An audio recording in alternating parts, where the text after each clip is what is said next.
When the majority are fully invested, any news can trigger an avalanche-like decline in a market, including when a company has really strong earnings and the stock declines despite having very strong earnings. In that kind of an environment, um, anything can create a scare situation, and when there's no fresh buyers coming into a market, um, and a little bit of a sell-off starts, it can be just like an avalanche on the mountain, very quickly snowball, lacking the buying pressure.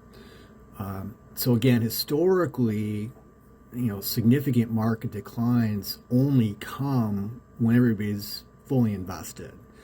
It is just part of human nature to expect whatever trend in motion will continue indefinitely, and obviously nothing like that functions in the universe.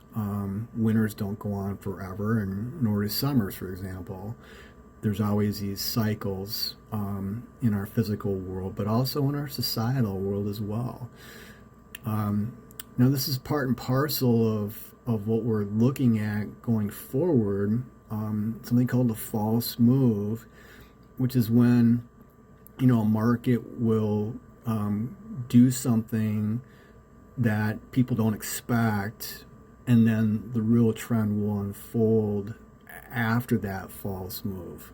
So again, a false move to the downside for the stock market can be extremely scary. It can shake investors' confidence to the core, causing them to panic and sell off everything as the market approaches the low. And then the market just blasts off thereafter, leaving the majority of people completely confused about what just happened, why is it going up.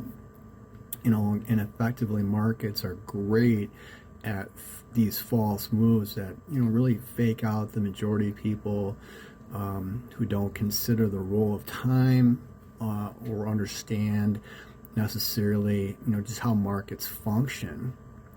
So the coming decline in the stock market and capital flow into treasuries will happen as the confidence in the futures is eroded by stagflation, which is low inflation, or high inflation rather, and stagnant economic growth, further war, and eventually even financial crisis. Keep in mind